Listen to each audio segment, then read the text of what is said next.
last time. Like a lot of the people on this call, Klaas is from the advertising and media fraternity, where he spent 25 years with the advertising group, FCB, including the last 10 years as the managing director and the chairman of the Johannesburg office. His time there includes clients, working on clients like Toyota, Vodacom, FNB, where he played a key role. But in 2007, Klaas decided to make a change to something that is his passion, which is people development. And since then, for the last decade or so, he spent a lot of time with groups and individuals on themes such as personal vision, discovering meaning and purpose, personal branding, and authentic leadership. And his training journeys have taken him to far off places like, I think he's been to Everest Base Camp 9 or 10 times, and over 30 trips to India, which forms part of his coaching journey.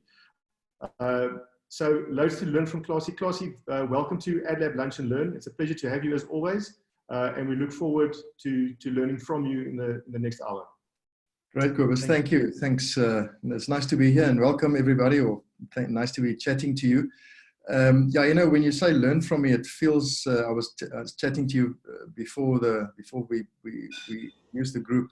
There's something about that that's a bit arrogant. I'm not really here to teach you much. I'm here to share a lot of interesting things with you that I picked up along the way. You know, these talks are designed to help you. It's designed to help you cope internally a bit better. You know, if your life in advertising is anything like my life was, you know, years ago, it was 100 miles an hour. Everything is rushed. There's constant redos, big levels of pressure. You're dealing with subject matter, so everything is subjective. Everybody's got an opinion. It's a very, very stressful environment. And you know, just thinking back to those days, I didn't really spend time on myself. I spent my life crafting the brands of the client, but I never really stopped to focus on me and to craft my brand and my own internal strength and so forth. And you know, it's like if you think of a factory line, you know, while you're building cars on a factory line, you can't fix the design on the line. You know, you have to sort of stop the line on the side, you know, fix and tune and redesign. So in a way with people, you know, research in America a couple of years ago, Harvard released a study, and less than 5% of executives spend time on their, you know, on working on themselves. So now you get launched into a week, into a day. It's stressful. It's like a hamster wheel. It's one day after the other. It's just one big blur. So then, you know, then it's not unusual to 6 months, a year, 5, 10 years later to look back and think, what was that all about? You know, spent my whole life doing this and haven't got much to show apart from a career, you know, and a career can't define you. A career is just what you do. You know, you as a human being, other things define you, not just a career. So last week or 2 weeks ago, we looked at Stoicism, which is the ancient wisdom of the Romans 2,000 years ago, and what they have to teach us of coping in stressful environments. In 2 weeks' time, we're going to look at the Holocaust survivors in the German concentration camps. You know, what have they got to teach us in terms of discovering meaning and purpose despite stress and trauma and so forth. Today, we're looking at a concept called Ikigai. So, you know, just starting with some facts, again, research, 1 in 3 people, depending on where it's done, you know, it might differ, but in the Western world, like this is American research, so it may be not completely relevant to us, but 1 in 3 people are deemed to, or say that they're not really happy, you know, so there is a third of people claim to not really be happy. So I wouldn't know where you stand, but happiness is something we all want. We all want a little bit more, a little bit more of a smile, a little bit more of a lighter moment.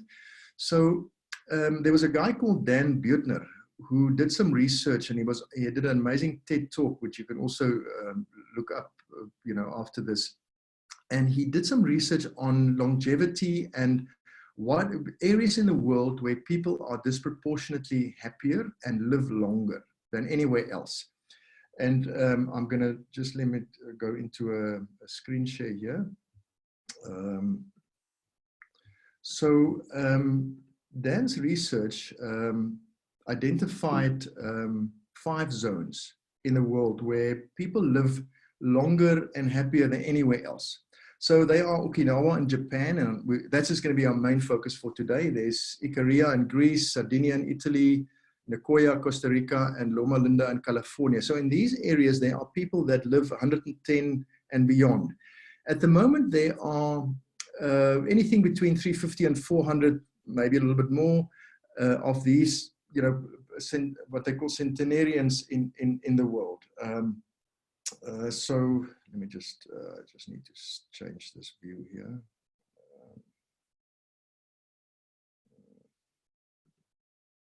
Sorry guys, I just just need to, there's a view here that I need to release. Okay, that's better. So in Okinawa, Japan, this is the place in the world where there are more of these people than anywhere else.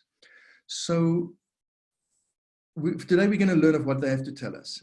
If we could speak to one of these people that has lived for 100 years and they've seen everything, they've seen more than one world war, what will they tell us? What can we hope to pick up so that in our life, I'm sitting in Osaka, I'm doing my advertising thing, I'm under pressure, but how can I actually learn from these people to also, to build a richer life? So let's just stop at Japan for a second, because Japan is a very interesting case study in itself.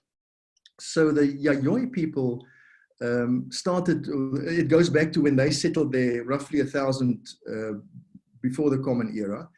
Japan at the moment is 126 million people, so it's the size of Congo. It's a little bit bigger than the UK. Congo's got 5 million people. Japan has got 126 million people, so it's a very densely populated place. It consists of more than 6,852 islands, almost 7,000 islands, of about, I think 450 odd, they say, is inhabited. So a lot of the islands are obviously smaller, or it's so rough that you cannot live there. The Japanese word for Japan is Nippon, which is the land of the sun, or the rising sun, which is, why their flag is the red dot, the flag. They have about 1,500 earthquakes every year, and it's the third largest economy in the world. So the Japanese can teach us a lot about sophisticated, subtle sophistication. We can see it in their food, their art, the Zen gardens. Ikebana is the art of paper making. Kaizen is a Japanese concept for business, which is continuous improvement. So it is to look at a process or a way of working and always look for something to make it better, to make it work. The fact that it's working doesn't mean it can't be improved. And then, for those of you who know Japan or the Japanese culture, you will agree that the connection and care in which they approach everything is just astounding. They are really quite a special people. So let's get to Ikigai. So what does Ikigai mean? So Ikigai is 2 words. Iki is roughly translated as life, and Gai or Kai is the reason for being. So Ikigai means the reason for being, the reason for getting out of bed in the morning. Why do I pitch up? And the difference here, it is not pitching up because the boss said so or the client is expecting me. It's something that comes from inside you. It is you that decides. It's the way you integrate with life. So breaking this down, Ikigai, we're going to approach Ikigai in 2 ways. Firstly, there's the way of Ikigai, and then there's a process of how to actually make it work in my own life. So in general terms, Ikigai is what gets you up in the morning. It can be big or small events. It can be a cup of coffee. It can be a quiet moment that you have in the morning. It can be a personal mission, like I want to become the CEO of the company. I want to become a president or whatever. It is not only big things, and it is not only small things. It's a combination of all of that. I think of it as your North Star. It is something that you can make your mission. It fills you with a sense of significance and purpose. And it is something that you need to be aware of. Some people may go through life just by habit. They just go blindly one day after the next, and they follow a habit or a way of living without having stopped and calculatedly looked at it. And they, okay, this works for me, this doesn't work for me, I want more of that, I want less of this, how can I make it happen? These things don't happen automatically. You need to manage it. You know, in your own life, you work with brands. No brand accidentally or automatically becomes a success. A lot of hard work, a lot of craft, a lot of patience, a lot of agony goes into making a brand a success. In the same way, your life is like that. The more you put into crafting and paying attention to your life in all its aspects, the better your brand will be. So Ikigai, in a way, is where it sits. The Japanese, you know, they, in their religious system, they've got two. They've got Buddhism and Shinto. And in Shinto, they've got more than 8 million gods. The thing with that is it's infinity. So they look at life as being infinitely connected. So everything is related. So that is why when they work in small detail, they know that this detail has got permutations later on that they may not know what it is, but they are aware that the impact extends beyond just what I'm doing here. So we're going to get into Ikigai in detail now, but look at it as a canvas on which the full spectrum of your life is painted. And if I have to explain a painting to you, I can begin here, I can begin with color, I can begin with style, I can begin explaining a painting in many ways. So Ikigai is almost like that. You will understand it in the end, but you can actually enter it in any of 5 pillars in this way. So let's start with the first one. So the first one the people of Okinawa will tell us is take pride in small things. The word for this is kodawari.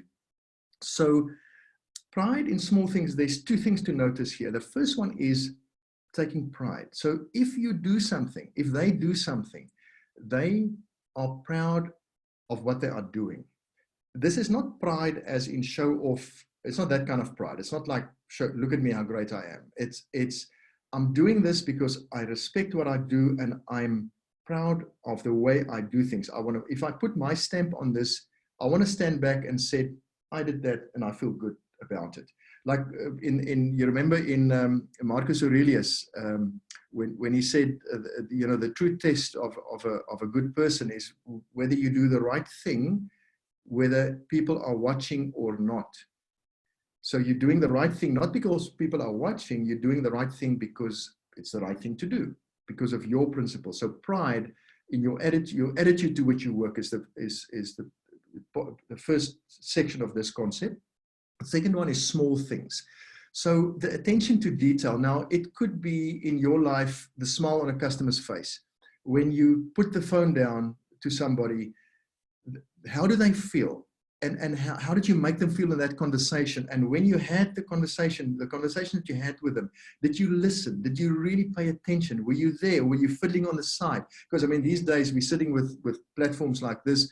I don't know what you're doing. You know, you probably, you know, you could leave I wouldn't know what, I can't see anything. So the extent to which you really pay attention in small things, like when you do a piece of copy or a strategy, you know, have the fact that you've actually quality checked it, little things. I mean, we're getting to taking it sounds like taking it slow, and we're going to get to taking things slow also. But I mean, today in your world, everything is probably 100 miles an hour. There's no time, you know, that we've heard that before. But what the people of Okinawa tell us is that you must take pride in the small things, and slowness means to pay attention. You know, Kobus, we were laughing about the saying that there's never time to do it right, but there's always time to do it over. You know, that there always seems to be time, but somehow we don't give time, that the time that we put in, the respect it deserves. And in a way, the people of Okinawa say that you must make this your personal standard, that you mustn't get confused between priorities and significance, that you want things, you know, you prioritize maybe getting feedback and I want to be seen, and the priority is me. But that's not what they say. Your priority should be significance. You must do something because it's, you know, it's the right way to do it. Pay attention And it is fine is not enough. You know, you must have your own gold standard. So take pride in the small things. The second point they will remind us of is to find the flow. Now, what comes in here is self-concern and the concept of no self. So often when we work, we are self-concerned. I mean, that is actually, if you really stop to think of it, most of our concerns is about me. I want this. I want to be seen to be that. I don't want to be embarrassed. I don't want to lose my job. You know, it's all me. It's all I. That's how we look at life. And what they say is that sometimes you need to let go of this self-concern. And in a way, you're not that important. You know, you are important, but you're actually not important in the same way. It's like two sides of the same coin. People who live with flow do not actually obsessively look at themselves and wonder what other people are thinking of them and are so concerned with their self-image. They go and do it like a child. You know, if you watch children play, children just release, they just go, they flow. We almost must be like that, where when you, and it's something that can be cultivated. It's not, this doesn't come automatically, you know, and if it's easy. I mean, I'm sitting here with a slide and there's points on the slide, tick, tick, tick, we go through it and we can file it away and carry on with life. Then this is not going to happen. Somewhere along the way, we need to be aware that I need to create flow for myself. There's a way of doing it, and I'm getting a little bit ahead of myself here. So it's possible to condition, train, discipline yourself to work more in states of flow, so that you will do better work and you'll feel better afterwards after having done that. Einstein made an interesting comment about the relativity of time and flow, saying that if you put your hand on a hot stove for a minute, it will feel like an hour. But if you are in conversation or having a nice glass of wine or a beer or somebody with somebody that you love, an hour will feel like a minute. And it is because you are in flow. So that is the power of flow. And if you can get away from this multitasking pandemic, you know, there's another pandemic that's not new. We've had it for many, you probably had it for as long as I had it for as long as I was working, is this multitasking thing that we're supposed to do many things at the same time. Again, research have shown it is not possible to multitask. We cannot multitask. We can do a lot of things sequentially. We can do a lot of things at the same time. I can talk to you and then I can make a note and then I can take a sip of my tea. I can't do it at the same time. So the multitasking, there's a concept of the space in between, that the time we take to make decisions, and the speed with which thoughts, think of it as thoughts going over the crest of a mountain. We mustn't confuse the speed with which thoughts go over the top of a mountain and go through our minds, and we do things at the speed, like we deflecting, you know, getting distracted, with multitasking. We are not like computers who can run two parallel systems. Humans, we're not like that. The Japanese has got a group of people, they call them the Takumis. So a Takumi is somebody who does the same thing for his whole career or her whole career. So they regard, if somebody has done 60,000 hours of the same work, so this could be like Toyota, for instance, employ these people, and when they launched a vehicle called Lexus, when Lexus was launched, the earlier models came out with a wooden steering wheel. And the Takumis, there are more than 100 layers of wood apparently in that steering wheel. Those steering wheels were handcrafted by Takumi craftsmen. So you will get people who are painters, certain particular kind of painting, or certain craftsmen who make like watches, who are regarded as Takumis because they specialize in one thing, 20 years, 8 hours a day. Can you imagine what that life is like? But that would be that person's Ikigai. There's a story of Steve Jobs. He went to Japan and came across, he was fond of pottery, and came across this Takumi who was a pottery maker, potter. And Steve ordered some teacups from this guy. And now this guy, what was unique about him is not only was he specialist in making pots, he also used a very particular clay And he would go to a mountain that was like secret, and only he knew what it was, to get his materials to make these cups. The story goes that this guy made 150 cups before he made the final 12 that he sent to the Steve Jobs family. So that is it is a kind of dedication that is foreign. I mean, we don't understand how people can do that.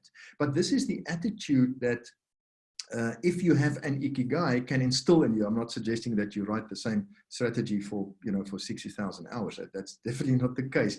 But it shows you the kind of dedication that goes into making up your own Ikigai. And it is something that can be trained. So you yourself, if you look at your own energy levels, what works for you? Is it with people, without people, early morning, late afternoon, or at night? Is it eating, is certain meals good for you? So if you look at your own day and look at how you interact, is it with music or without music? Does sound work for you, or doesn't it work for you? So if you analyze yourself and start looking at where you are in flow, you can possibly start cultivating flow for yourself. The third way of Ikigai is harmony and sustainability. So the Japanese know that we're part of the whole. We have and here it's not the external, it's not only the external, it's also the internal. So the harmony here is a combination of living in harmony with nature and with life and with the environment. And now with COVID having happened, I mean, we're all seeing, I mean, especially the people in the big cities, how much clearer the air is. Animals are coming back, birds are coming back. So nature is sort of rehabilitating and fixing itself without the help of humans. So the people of Okinawa and the centenarians, and Ikigai means live in harmony with the world outside of you. Now that also includes people. The relationship that you had with people, the kind of people you hang out with, hang out with good people, they will say, you don't have to be everybody's friend. If some people doesn't work for you and they don't make you feel well, you can avoid them. In certain cases you may not be able to, but be mindful of the harmony in which and the people that you interact with, how that is in your life. Also the roles, your roles and responsibility. What kind of roles do you play, and how do you play those roles? And be aware of the roles. You may be a mother, you might be a dad, you might be a boyfriend or a husband or a girlfriend or a wife, you might be a child, you might be a position in a company. You have many roles. Each of us have got many roles to play in our life. We don't have just one role. So when you are in your role, to be aware of how are you playing your role, and what will people say afterwards? Not because it matters what they say about you afterwards. It matters how they felt after they've engaged with you. And then the other important dimension here is the internal one. How are you in harmony with yourself? How do you talk to yourself, your internal language? There's this saying that if we speak to other people like we speak to ourselves, other people may not like us very much. Think about that for a minute. Often our internal language is critical. It's not enough. We remind ourselves that we can't do this. We shouldn't do that. So we have this instant chatter, internal chatter that's sometimes not good. And Ikigai suggests that we have a look at that internal conversation and just analyze it for what it is and make sure that there is harmony and sustainability. They will also tell us that you can be on any condition. We can't blame and make excuses. We can find harmony and we can find Ikigai no matter what. The fourth one is to find the joy. And this is like, it's like a smile. And it is something that we need to look for. It may not be always obvious. It is something that we need to look for. We need to know what it is. We need to be able to recognize it. And we can find it in microflow. Like again, back on the Steve Jobs example, because he was quite taken up by the Japanese. It is said that he made the comment that even when he does the dishes, he can find flow. And he can find the joy in washing the dishes by breaking it down, and it's called microflow, and finding the joy in microflow. by breaking it down and just treating every activity as a standalone activity. And when you wash a plate, find the joy in cleaning the plate. It can, when you have a meeting with a client, look for opportunities to present something, have a nice conversation, and find the joy in a meeting. So finding the joy is, it may take a bit of getting used to, but the suggestion here, it is not something that's automatically going to happen. You know, we may need to actually do a little bit of work in order to find the joy. The final aspect of the way of Ikigai is to live in the here and now. And we touched on it last time also when we spoke about the Stoics. We have three dimensions to live in: future, past, and present. And much of our thinking is dedicated to the future and to the past. Now, we cannot go through life not considering the future or the past, but we can tone it down. And what Ikigai is telling us is that we must live. We have only seconds to live. We have only seconds to live. We don't live yesterday. We don't live tomorrow. Tomorrow is a potentiality. Yesterday is gone. It's a memory. It's a concept that exists only in my mind. And I don't know what's in your mind, but that's the only place that yesterday lived for each of us is up here. The only thing that is real actually is now. So now shouldn't be regarded as a time zone. Now is actually an enabler to live in. So it's actually more like a life force. So the extent to which we are mindful to live now, and yes, we all worry about tomorrow, and there's a strategy that needs to be delivered, and there's negotiations that need to happen, and blah, blah, blah. Those things are there, and we need to be mindful of them, but they can only become a success if we do the right thing now. And what Ikigai means is to condition yourself to pay attention to this moment, because it's actually all you have. Tomorrow doesn't really exist. And that is why the Japanese are so known for their rituals. And they're not the only culture that know their rituals, but rituals is a way of celebrating maybe what has happened in the past, or what could happen in the future, but it's happening in the now. So summing up, like a Takumi craftsman, you got to find it yourself, your Ikigai. Your Ikigai will give you resilience and grit. There was a German philosopher, Nietzsche, who said that if you have a strong enough why, you will overcome any how. So if you have a Ikigai, it will give you the resilience to go through the tough times and to grit it through if things are not going your way. The Japanese have got this saying that you can fall 7 times, but you must rise 8 times. As I said, they will suggest do not blame others, take pride in the small things, flow, harmony, here and now, and finding the joy. Okay, so yeah, I'll send you a document. This is an interesting thing. They have a thing in Japan or in Tokyo called the Capsule Hotel. So the trains, they don't run through the night. So if you miss your train home, so some of them commute for 2 hours on a train. If you miss your train, you can book into a capsule hotel like this. It's basically a bed, and there's a TV screen. So these are the lights are on at the moment, if you look there, but you can switch it off. There's a door that closes. You can get in a clean shirt, and you can get your clothes washed by tomorrow morning.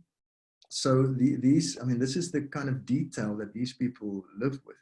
So just in summing up from in more general points, they've got this saying that, never retire. You must always stay active, slow down a little bit, eat right, mix with good people, do some exercise, connect with nature.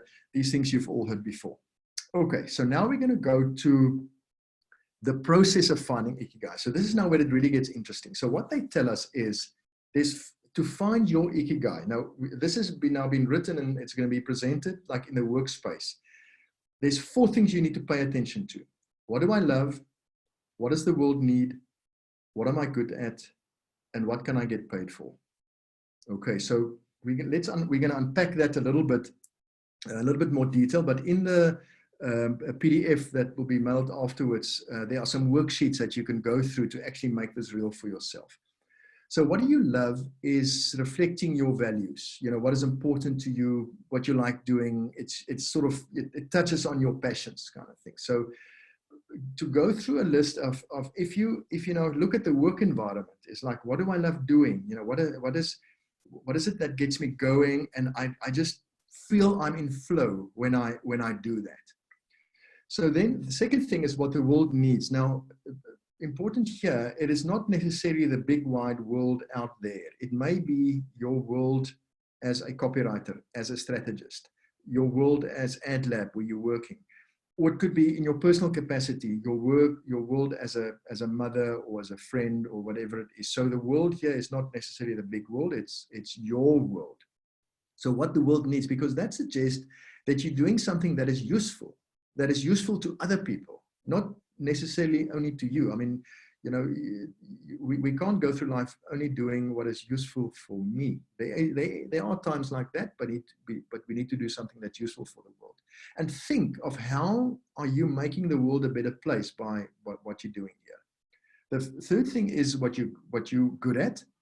Now, obviously, this is sort of your skills, but if you're not good at something and you really love doing it, you can get better at it. So it is something that you can work on. But as a start, as a way of trying to define, if you want to use Ikigai as your own slogan, if you want to write a just let's do it slogan for Nike for yourself, and you want to because this is how the exercise will go if we go into the workshops later, is to go through these exercises and write your 2 or 3 line Ikigai. What you are good at plays a part in that. And then finally, what you can get paid for. Now, you know, if you're a full-time employee, don't think of what you can get paid for necessarily, that if I have an Ikigai, I'm going to get a salary increase. It's not like that. But it's what do you bring to the party? So think of what I can get paid for in a work context, also as what I contribute to the company. So I just want to get out of, just stop my share. Kobus, maybe we should just check now if there's some questions from anybody. Okay, so on the chat, I haven't any questions. I can maybe just ask the forum. Does anyone have a question they'd like to ask at this stage?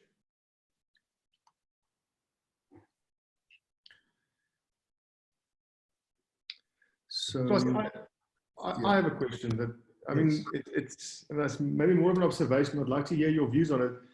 You said there's 3 possible places we can live, in the past, in the present, or in the future. But I can't help but think with COVID-19, it feels like this occupiable space in these 3 bubbles has shifted. I mean, for instance, the future is so unclear. I mean, if I lived in the future and I planned my December holiday and what I want to do next year, all of a sudden that space feels like it has shrunk.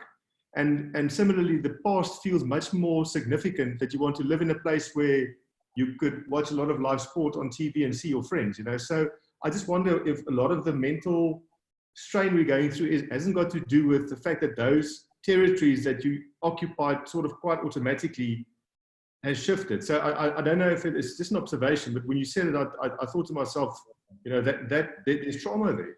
Yeah, because, no, absolutely. And so to add to what you've said, the future basically for the moment hasn't collapsed. It's a concept, so it can't collapse. But in our minds, the future has become so uncertain that we cannot, we thought we were able to predict the future in the past, because we thought we were going to be able to watch a ball game or to go to a party or do certain things. So in our minds, the future, there was a certainty about the future, but that was an illusion all along.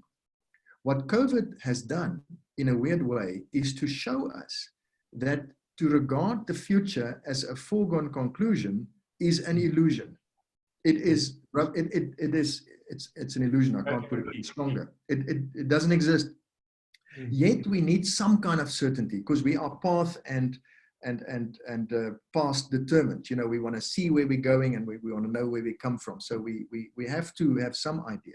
But now if we fall back to the past and start reminiscing and wishing, we will very quickly go into regret and very quickly go into negative language. So either of the two, we are, it's like in sport, you run around your backhand. You're avoiding the issue. You're avoiding the real issue by bemoaning the effect that COVID has on me. and wishing for the past to come back, or for the future to be more like the past, or whichever you want to look at it. The real challenge here is to take this moment and make it as good as I can make it. And now, if I was to talk to a person from Okinawa on Ikigai in this situation, so they lived on an island. Now, so Okinawa, for instance, as an island, it's actually closer to Taiwan than it is to Tokyo. I mean, the island is such a long strip. So when I looked at those pictures, I had the benefit of going to Japan twice. You think, wow, wouldn't it be amazing living on an island like that? But you're cut off from the world. You're at mercy of storms. Certain things is not available. So it's not all cut out to be sort of like a paradise. So living with scarcity and living with limits is not new to these people. So what we are experiencing now is scarcity, limiting of options. We're getting pressurized because we still need, like in your work environment, you still got to need to do certain things. So all of that is almost like a pressure cooker that we're being put in. But where it's leading us is internally. We need to internally find a moment of peace, find a inner calm. And Ikigai is something that can give that to a person, to say, I'm standing up, I'm getting up this morning, I have to go into my day. It's not perfect, but I know what I'm about. I know what gets me going. I'm not at mercy of other people's opinions. So we have another question here, Clausie, if we can maybe also answer that. Chanel, I'm just going to unmute you and you can just ask your question. Could you find you? I think I just unmuted myself. Great, thank you. I should have asked for that. Awesome. Thank you, Travis. Fire away. Thank you so much, Clausie. I've so enjoyed your talk. Thank you very much. I wanted to ask you, you mentioned the difference between priority and significance. And I wanted to ask you, in your days at agency, where everything is always priority, everything is urgent, everything needed to be done yesterday. How do you make sure that you concentrate on what is significant instead of on priority? So I'm going to answer you in a long way. I once had a meeting with Johan van Zyl, who was the CEO of Toyota. And I took a group of young interns to go and meet with him. And we had this, like a fireside chat, where we just sat around a boardroom table, no notes, no paper on the table. And we just chatted about, how did you get here? How did you become a CEO? What can you tell us about navigating through life and business? And he made this comment that people may forget maybe what you did and so on, but they will never forget how you make them feel. So in my agency life, now this is personal. It is something that you need to figure out for yourself. But for me, you ask me how I did it. So I would look at the person I'm dealing with and what is important for this person. So if I knew that accurate copy was actually more important than having it on time, or on time was more important than accuracy, and it's not always that simple. So I went to the person for, because in the end, I mean, you're doing your work there, but you have 5, I'm making this up, you have 5 principal connections, or maybe 10 principal connections in your work life. Maybe there's 2 or 3, 4 in the agency, 3, 4, if you really list them, like the real big ones in your life. And there's maybe 2, 3, 4, 5, depending on how many clients, but maybe for a client. And if you take that group of people and you have, sorry, I'm now digressing, Chanel, I'm digressing a little bit, but if you connect with them and you know what gets them going and what they like and what works for them and what doesn't work for them, then when you pitch up with a copy or a design or a strategy and there's something not quite to the point, you can maneuver because you've connected on a human level, you've connected. Now, this COVID and the Zoom platforms are new, but all of you have relationships with clients already. So significant for me is what is significant for the person.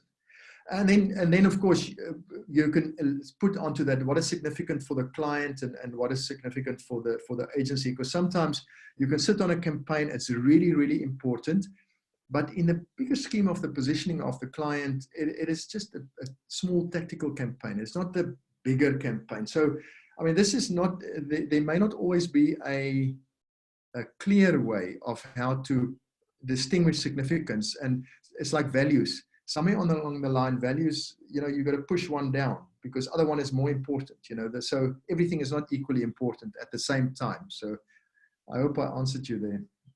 You did. Thank you so much. All right. We have another question from Gitan. Would you like to just unmute yourself? Or I can. Okay, there you go. Hi. Hello. Hi, Classy. Yes, man. How's it? Hi, I'm okay. Curtis here from Alliance Media Zambia. Good. You actually kind of answered my question through Shannon's question, but also I wanted to ask to say, would you then agree that I think for most, especially like from our side as a media supplier, I think the hardest thing has been around the fact that since we're not ready for this, it kind of puts us in a position whereby how do we keep the client? How do we help the client to keep a positive mind through this this period? I mean, we have some clients who are actually doing well during this period than they did prior to COVID-19. So psychologically speaking, how do we help clients understand the positive side of this, or to get some kind of positiveness out of what is going on and remain focused on keeping the business going forward, because we were all like kind of caught by surprise with this whole thing. How do we apply the concept of Ikigai, share it with the client so that they can remain positive and always keep that positive attitude? How do we help them do that? So okay, great, Getten. Again, when we go into the workshops, it's a great question because it's very real, but it may take a bit more work in making it in creating an answer than what I'm about to say. But I can point at a couple of things. The first thing is, as an agency person, or you say you're a media person, the one thing a client would want from you is confidence, because at the moment, uncertainty is a big thing. We don't know.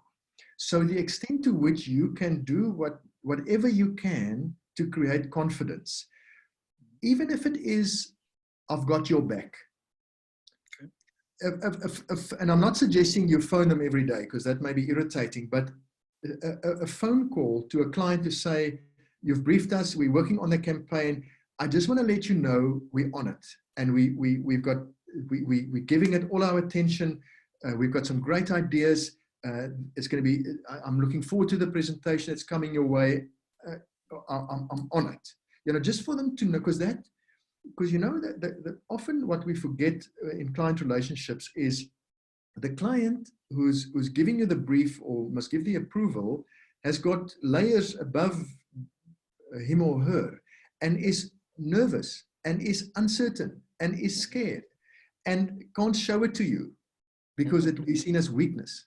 So he or she's got to maintain a posture and has got to play a role, and maybe some, if it's, sometimes people don't quite know and things get a little bit clumsy.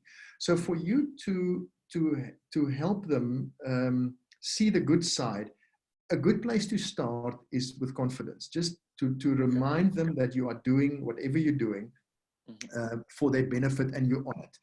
The other thing, now this might take a bit of finessing, and this is maybe where, if we have more time to workshop it, we can go into detail, but often we don't see the wood for the trees. So we get lost in the detail, we get sucked into the detail, and there's a saying that the map is not the territory.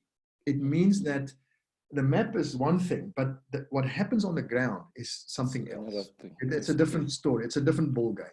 So the extent to which you can, through discussion, and now this may be, it need to be a good kind of discussion, but pull the person to a point where they see the full context and the full perspective.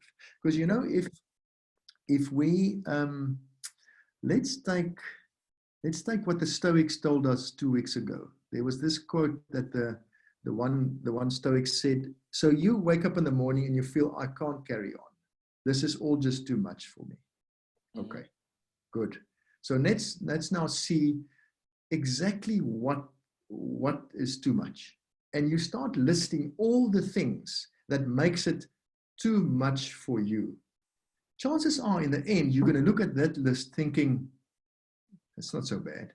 You know, I'm treading on thin ice here, but I'm just using it as an example. So the extent to which you can have a helicopter view and create a broad perspective in which this detail is discussed may diffuse a lot of anxiety, that it is not the end of the world. It's a campaign that's late. Yeah, sure, the boss is going to be cross, and you know, I'm being irresponsible here by, I'm not making it off that having a campaign late is, you mustn't do that. But in the greater scheme of life, people are dying, you know, so where do you want to stack this? No, I'm not, you know, you can't argue this with somebody. You can't arm wrestle somebody into seeing this, but through conversation and through clever conversation, you can actually diffuse the anxiety by them seeing the bigger picture. So just two immediate things that I can think of to possibly. Thank you very much. Thank you very much. That helps a lot. Great, man. There's one from Rohan. Rohan? Yeah, we've got one from Joanna first, and then we've also got Rohan after that. Joe, do you want to go? Thanks. Hi, Clausie. Thank you so much for this. It's really amazing to sit in and listen to this. I've got a question because I feel that Ikigai is, okay, it's undoubtedly a positive, you know, psychological mind frame to put ourselves into, but I'm confused as to how people can populate only one of these Venn diagrams. Because, for example, for me at work, I'm a completely different person to the me at home. So what I love at work, or what I feel that is important to me at work, could be a complete polar opposite at home. For example, I might need to be more assertive at work, but maybe I need to find more balance and kind of hold back a little bit at home and not be as forceful. So all things remaining equal, how do you find the balance between both? Is there such a thing as, because I think some people feel that they have two personalities. So is there such a thing as, do you create two Ikigai environments for yourself, or do you find a way to blend both of them? Okay, there's two aspects that you highlighted, and I'll deal with the first one. So more than one Ikigai, definitely. You can't just have one. So I'll use me as an example. Reading and writing is one for me. Music is another one for me. Cycling is another one for me. Running is another one for me. Having time with my family is, so you can have my career, my work now. So you can have many. Ikigai is a spectrum. It is not one thing. It's like a painting with lots of different accents, and so it's not just one thing. The other point you highlighted, which is a tough one, but it's a very, very important one. This thing about being different in certain environments. So we have different roles and we play different roles. But, you know, if I say a role, it sounds like a movie, it sounds like a stage, and it sounds like a mask, which suggests I'm hiding behind something. I'm showing a face that is not me. Now, as we navigate through life, we cannot be completely transparent. There's a difference between honesty and transparency. I've got a friend who was a lawyer, and apparently one day in court he said, Your Honor, can I be completely honest? And the magistrate said to him, Mr. De Bruin, do you mean you're not always honest with me? So we must always be honest. We must always do the right thing, but we cannot always show, especially in business, you cannot always show what you're thinking. because it will just not, it's not the way we won't, things won't work. Sometimes you need to temper things inside, but there's a difference between playing a role begrudgingly. So if you have to play, and I'm not suggesting you do, I'm just making the general point that to play different roles, yes, and we put a different hat on, and when I get home I'm like this, and when I'm at the office I'm like that. Sure, that's how we roll, and there will be different ikigai in those different environments. But underneath that, you know, and certainly in my career, I found that towards the later years, I was actually I was not begrudging at all, but I wasn't actually enjoying it. You know, I was just like, it wasn't nice anymore. And I had to put up this face, and I had to, you know, do the right thing. And I was trying to do the right thing always. But the conflict in me became bigger and bigger and bigger, which, you know, eventually I thought, no, it's time for me to change and go and do something else. So I hope I've answered you there, Joanna. Thank you. Rohan, would you like to ask your question? Sure, thanks. Thanks, Cobus. And thank you, Classy. I love your talks. I'm a great fan, and thank you, Cobus, for inviting me. My question is a little bit sort of separate from sort of the work environment, because I think, you know, as much as we try to separate work and life, right now, this coronavirus has kind of made it like everything's all just jumbled up into one thing now. So we were all working from home. You know, our kids are part of our team, and so on and so forth. The dogs are part of our conversations, and you know, it's my whole thing is like, you know, there's been this kind of talk about the new normal, that we're going to get back to this sort of this new normal. That's one point, and the word I'm looking at is the word normal, because I don't feel like anything actually is normal. When I look now back on pre-coronavirus, it makes it seem like nothing was normal. And what is the new normal? I know Ikigai is a philosophy based on many different things. And I think the Japanese have a way of doing things because culturally they have a different mindset to life.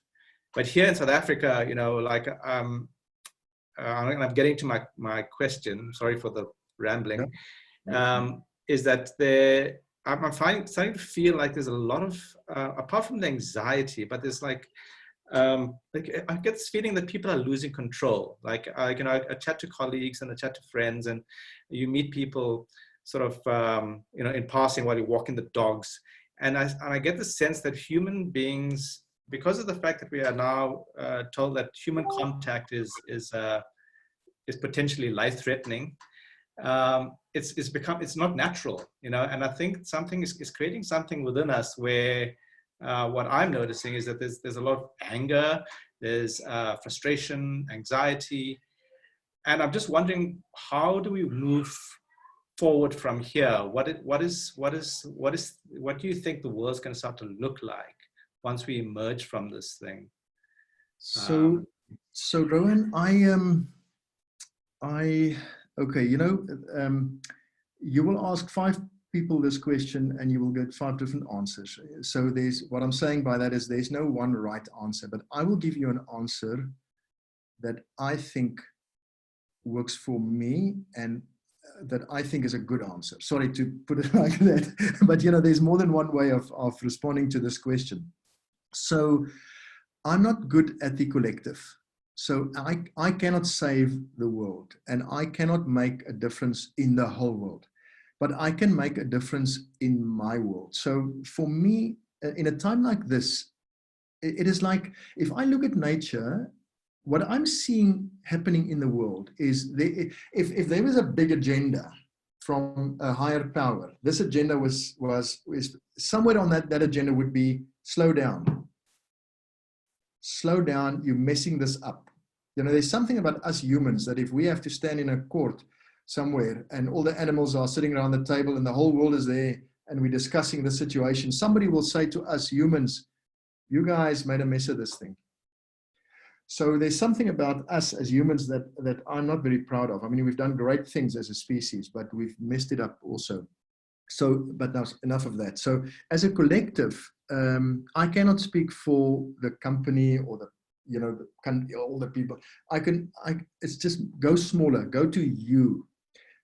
Look after you, because if you are okay, if you are calm, if you are sorted as much as you can, if you are not too anxious, and if you are a nice person doing the right thing, then stop there. You know, you cannot second guess the whole world. You cannot fix all the things that are wrong in the world. I mean, some people have got more effect over these things than others, like Bill Gates, for instance, and you know, presidents of countries, and I'm not judging people, but certain people are in positions where they can affect the whole world, and you can affect your whole world, but your world looks different from Bill Gates's world, and it looks different from my world. So my suggestion is start with your world and start with you, and make sure that you cultivate in yourself. Because the thing with this anxiety is what we said earlier about the time zone is, you know, if you think of it, somebody gives you a compliment and you feel good. Somebody gives you an insult and you feel bad. But you're the same person. But now you are affected by what somebody else said about you. So that is like a puppet. So and now what COVID has done is shown us how dependent we are on the external world. And I'm not suggesting that we don't depend on that. Of course we do. We integrated, we live in a real world. We got to, you know, pay bills and do work. But it's a balance. And I think the internal world has not been strengthened enough. Resolve, you know, the thing with Ikigai, it gives you the resolve to get up in the morning. And Ikigai is not the hammer that can hit every nail. If parts of it work for you, fine. If it doesn't work for you, fine. But what I do know is that if you internally have got a sense of self and a sense of being and a sense of this is me, this is what I'm doing, and I'm okay with it, then when the external challenges come, then you can handle them better. You know, it may not always be fun and it may not be nice, but you'll be in a position to handle them better. I hope it makes sense. So I'm pointing towards go smaller, go inside, look after yourself, strengthen yourself, and then you'll be able to deal with what comes tomorrow in a better way. That makes perfect sense. Thank you, Classy. And then thanks, Rob. Thank you. So we are unfortunately out of time officially. We're going to keep talking a little bit more, but I'm sure some people need to go. If that is you and you need to go and you want the notes from this session, as I said in the beginning, send me your email address on the chat group, and I'll circulate the notes. And if you're dropping off now, just a reminder that next week we've got a talk again by Vega by a lady called Anka Hubert, and we're talking about something I think that's concerning all of us, and her talk is called Going Completely Digital, and it has to do with how businesses move what they're doing completely online and at pace. So I think that'll be very interesting. If you need to drop off now, thank you for joining us. Thank you for joining Lunch and Learn, and we hope to see you next week. Classy, we've got another question from a gentleman called Mwabi. Mwabi, would you like to ask your question? I don't know if you're still on the group.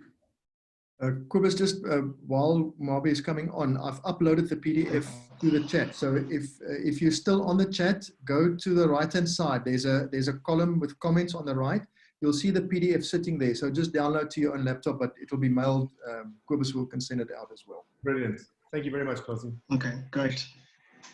All right, thanks, Kobus. This has been a really good session. So my question is centered around business continuity. The pandemic has presented a new dynamic that a lot of businesses, a lot of people didn't see coming. And one aspect that is really, really prudent now is the topic of business continuity. A lot of businesses have now exposed, by showing that some of these business continuity plans that they had as a tick box exercise aren't really working for them. So businesses have been exposed to new risks and scenarios they couldn't possibly imagine, and now are panicking. In the beginning of your presentation, from what you said, it says you put it across that Ikigai brings a sense of peace and calmness. So my question is it possible to marry the Ikigai principles with business continuity, and especially when it comes to dealing with clients? Wabi, there's a part of this answer or question that I cannot answer. I'm not a business consultant, so I cannot go into business strategy and so on. That's not my field. The thing with continuity that makes it difficult is there's, it's a fancy word, is called an existential reality. There are truths about life that we do not recognize. We don't see them. We don't want to see them. We deny certain realities of life. One of them is change. We don't like change because now it's disrupted. We got to think up new ideas, and now all this is gone. It is a reality. So the extent to which the conversation moves. So I can't. I don't think I'm going to answer you well. Sorry about this, man. But when you have a continuity conversation, to spend time moaning about why it has happened is useless. You need to understand why this has happened. But there comes a time where the energy needs to go into, okay, where to from here? What are we going to do? And what is the direction? Now, if Ikigai, now we spoke about Ikigai as a personal thing. It's your Ikigai. Now, if we go for a company and say, okay, what is the company Ikigai? Like the company I was working with in South Africa at the time, we had this statement that we build great South African brands. So our approach was to creatively accentuate the human truths in a very local way about certain brands. So we weren't building global brands. We were building very, very local brands that's got a charm. So if you go into a company Ikigai, the process may identify like not a mission statement, but a reason why this company exists. And it's not to sell mobile phones. No, a mobile phone company don't exist to sell mobile phones. They create connections, and the extent to which those connections are humanized, then it gets real. Then it gets motivational. So in terms of continuity, I can't really answer you apart from accepting it as a reality. Make peace with why this has happened and go into a constructive conversation of where to from here. Now, the trick is if the relationship, because a relationship cannot exist between businesses. There is no such thing. There is no such thing as a company, really. It's a bunch of people that do the same thing, and they give themselves a name and so on, and then that becomes a company. But it actually boils down to people.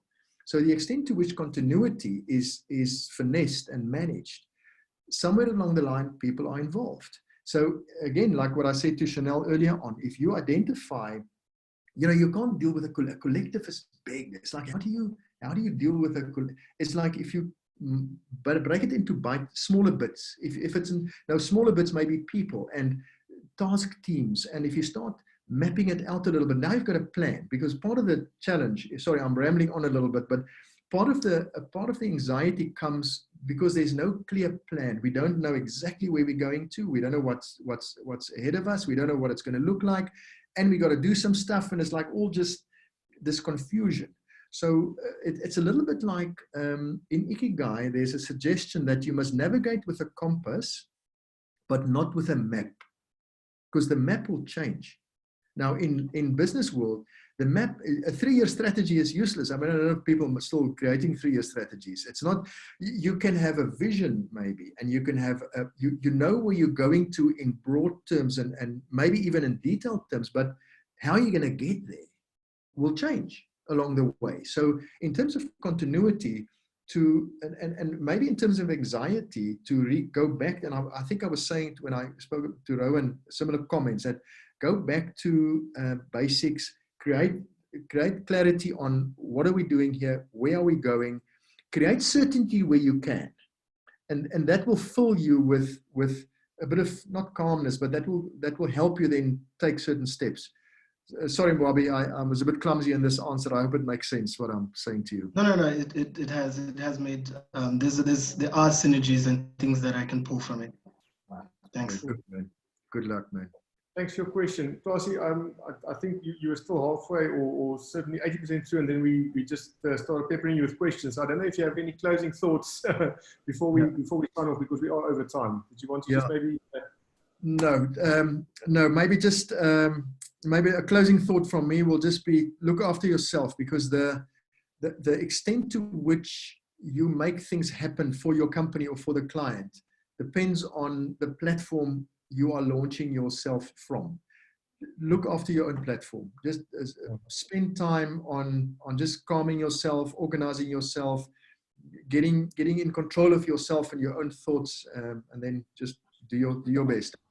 And I think for me, one of the key things I'm going to take from this is what Dr. Van Zyl said. You know, people won't remember anything really. They'll just remember how you made them feel. And in this time, I think, you know, people are going to be more sensitive to it, because it is certainly unprecedented, and we're going to remember how we felt during this time. So I think if you can look after yourself and make sure that those around you feel good, feel calm, you know, I think brick by brick it can be rebuilt. So for me, that's, you know, it's been very valuable. Classy, as always, a pleasure. Thank you so much thank you for joining us. Thanks everyone for jumping on the call. It's been fantastic. Again, a reminder that we're doing the same thing next week, same time, same place, with our lecture calling Going Completely Digital by Vega. Till then, from all of us at AdLab McCann in Zambia, thank you very much for joining us. Have a great rest of your week and stay safe. Thanks. Thanks, Chris. Thank you.